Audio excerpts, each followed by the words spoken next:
Hello friends, welcome to my channel. இன்றைக்கி நம்ம வீடியோவில் சூப்பரான ஒரு முட்டைக்கோஸ் பொரியல் எப்படி செய்கிறதுன்னு பார்க்கலாமா? ரொம்பவே சிம்பிளாக கம்மியான டைமில் சூப்பராக டேஸ்ட்டான ஒரு முட்டைக்கோஸ் பொரியல் எப்படி செய்கிறதுன்னு பார்க்க போகிறோம்.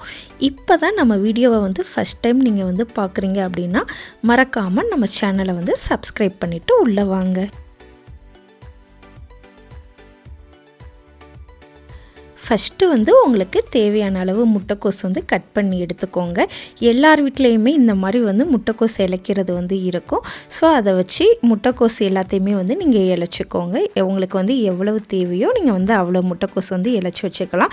நீங்கள் கட் பண்ணுறதை விட இந்த மாதிரி நீங்கள் முட்டைக்கோஸ் இழைச்சிங்கன்னா ரொம்பவே ஒல்லியாக இருக்கும், சாஃப்டாகவும் இருக்கும், வேகமாக குக் ஆகும். இப்போ அதே மாதிரி நம்ம கேரட்டையும் இந்த மாதிரி இழைச்சிக்கலாம். இப்போ எப்படி செய்கிறதுன்னு பார்க்கலாமா? ஒரு பேன் எடுத்துக்கோங்க. அதில் உங்களுக்கு தேவையான அளவு எண்ணெய் ஊற்றிக்கோங்க. எண்ணெய் காய்ச்சதுக்கு அப்புறமா ஒரு டீஸ்பூன் அளவு கடுகுளுந்து சேர்த்துக்கோங்க. கடுகுளுந்து வெடித்ததுக்கு அப்புறமா 1 டீஸ்பூன் அளவு ஜீரகம் சேர்த்துக்கோங்க. ஜீரகம் பொரிஞ்சதுக்கு அப்புறமா குட்டியாக கட் பண்ணி வச்சுருக்கிற ஒரு பச்சை மிளகாய் ஆட் பண்ணிக்கோங்க. இப்போ பச்சை மிளகாவை கலர் சேஞ்ச் ஆனோடனே முந்திரி ஆட் பண்ணிக்கோங்க. இந்த மாதிரி குட்டி குட்டியாக. இப்போ துருவின இஞ்சி ஆட் பண்ணிக்கோங்க. இப்போ அதுக்கப்புறமா கருவேப்பிலை ஆட் பண்ணிக்கோங்க. இப்போ இது எல்லாத்தையுமே லைட்டாக மிக்ஸ் பண்ணிடுங்க. இப்போ முந்திரி எல்லாமே கலர் சேஞ்ச் ஆனதுக்கு அப்புறமா கொஞ்சமாக பெருங்காயம் ஆட் பண்ணிக்கோங்க. இப்போ குட்டியாக கட் பண்ணி வச்சுருக்கிற வெங்காயம் ஆட் பண்ணிக்கோங்க. இப்போ அதையும் சேர்த்து நல்லா வதக்கிடுங்க.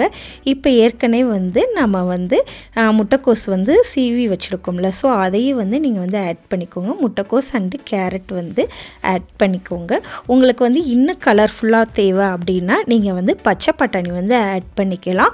நல்லாவே பச்சை பட்டாணி குக் ஆகும். ஸோ நீங்கள் யோசிக்காமல் பச்சை பட்டாணி நீங்கள் ஆட் பண்ணிக்கோங்க. ரொம்ப கலர்ஃபுல்லாக இருக்கும். ஸோ இப்போ கேரட், கோஸ், அப்புறம் பச்சை பட்டாணி எல்லாத்தையுமே சேர்த்துக்கோங்க. இப்போ இது எல்லாத்தையுமே லைட்டாக மிக்ஸ் பண்ணிடுங்க. நம்ம தண்ணியெல்லாம் சேர்க்கவே மாட்டோம்.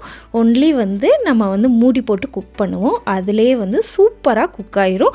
ஸோ நீங்கள் இந்த மாதிரி ஃபாலோ பண்ணிங்கன்னா கோஸ் ரொம்பவே டேஸ்ட்டாக இருக்கும். கொஞ்சம் இது ரொம்பவே டிஃப்ரெண்ட்டாகவும் இருக்கும். மோஸ்ட்லி நம்ம முட்டைக்கோஸ் பொரியல் எல்லாமே பாசிப்பருப்பு சேர்த்து தான் நம்ம பொரிப்போம். ஆனால் இது அந்த மாதிரி இல்லை.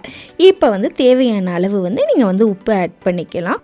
அப்புறம் 1/2 டீஸ்பூன் அளவு நீங்கள் கரம் மசாலா ஆட் பண்ணிக்கலாம். நல்ல ஃப்ளேவராக இருக்கும். ஸோ இப்போ அதையும் சேர்த்து நீங்கள் நல்லா மிக்ஸ் பண்ணிடுங்க. சூப்பராக இருக்கும். இந்த மாதிரி ஈஸியாக நீங்கள் முட்டைக்கோஸ் பொரிச்சிடலாம். வேக வைக்கணும்னு அவசியம் இல்லை, எதுவுமே இல்லை. ரொம்பவே சிம்பிளாக இந்த மாதிரி கண்டிப்பாக நீங்கள் ட்ரை பண்ணி பாருங்கள். ரொம்ப கலர்ஃபுல்லாக இருக்கும். அது மாதிரி ரொம்பவே டேஸ்ட்டு டிஃப்ரெண்ட்டாக இருக்கும். கண்டிப்பாக இதே மாதிரி நீங்கள் ட்ரை பண்ணுங்கள். இப்போ நல்லா வதங்கினதுக்கப்புறம் மூடி போட்டு கரெக்டாக ஒரு 15 மினிட்ஸ் மீடியம் ஃப்ளேமில் வச்சுருங்க. அப்போ தான் முட்டைக்கோஸ் நல்லா குக் ஆகிருக்கும். ஏற்கனவே நம்ம நல்லா கட் பண்ணியிருக்கோம். ஸோ அதனால் ஈஸியாகவே குக் ஆயிரும். அவ்வளோதான். இப்போ ஃபைனலாக தேங்காய் பூ ஆட் பண்ணிக்கோங்க. இப்போ அதையும் சேர்த்து நல்லா மிக்ஸ் பண்ணிடுங்க. அவ்வளோதான். ரொம்ப சிம்பிளாக ஈஸியாக நம்ம முட்டைக்கோஸ் பொரியல் செஞ்சிட்டோம். இதை குக் பண்ணுறதுக்கான டைமும் உங்களுக்கு ரொம்ப கம்மி தான். நீங்கள் கட் பண்ணுறதை விட இந்த மாதிரி நீங்கள் முட்டைக்கோஸை துருவி இந்த மாதிரி போட்டிங்கன்னா ரொம்பவே சூப்பராக இருக்கும். ஈஸியாகவும் குக் ஆயிரும். கண்டிப்பாக நீங்கள் இந்த மாதிரி ட்ரை பண்ணி பாருங்கள். ஈஸியாக நம்ம முட்டைக்கோஸ் பொரியல் ரெடி பண்ணிட்டோம். உங்களுக்கு முட்டைக்கோஸ் பொரியல் வீடியோ பிடிச்சிருந்துச்சுன்னா மறக்காமல் நம்ம சேனலை சப்ஸ்கிரைப் பண்ணிடுங்க. அப்புறம் லைக் பண்ணவும் மறந்துடாதீங்க. உங்களுக்காக நிறையா வீடியோஸ் அப்லோட் பண்ணுறேன். நம்ம சேனலை சப்ஸ்கிரைப் பண்ண மறந்துடாதீங்க. ஓகே, பாய். நெக்ஸ்ட் வீடியோவில் பார்க்கலாம்.